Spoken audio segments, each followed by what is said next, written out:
Yeah, so my question for you as the leader of today would be when we talk about diverting capital for purpose, it's very much a buzzword, but there's so much pressure still to maintain the status quo, business as usual, especially when you think about major corporations with shareholders who in many ways demand quarterly revenue growth.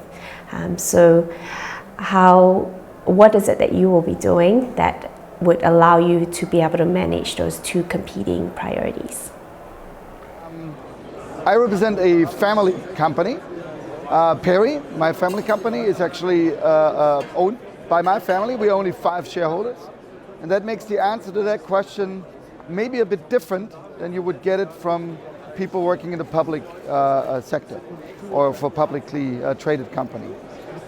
We do not have that quarterly thinking. In fact, the way I think of our business is how can we make this company a better company for the next generation to come?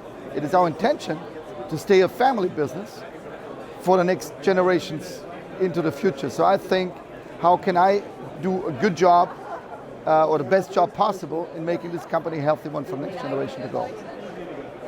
Diverting capital to purpose. This was a very good session this morning when one of the speakers was talking about every company should have a purpose. I think it was the professor from Oxford who said that. What is our purpose? Our purpose, looking at the greater good, is making lives for people better. We provide formwork and shoring and scaffolding for housing, for clean water, for energy, for as simple things as safety for workers. This is what we provide.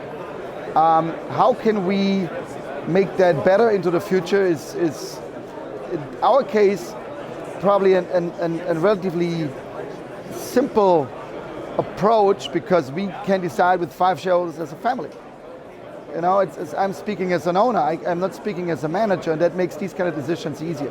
So I do not necessarily see that as a contradiction, but I see that as contributing to the purpose of Perry if we invest into these things that I just mentioned as the purpose of Perry. I hope that clarified the answer to a certain degree.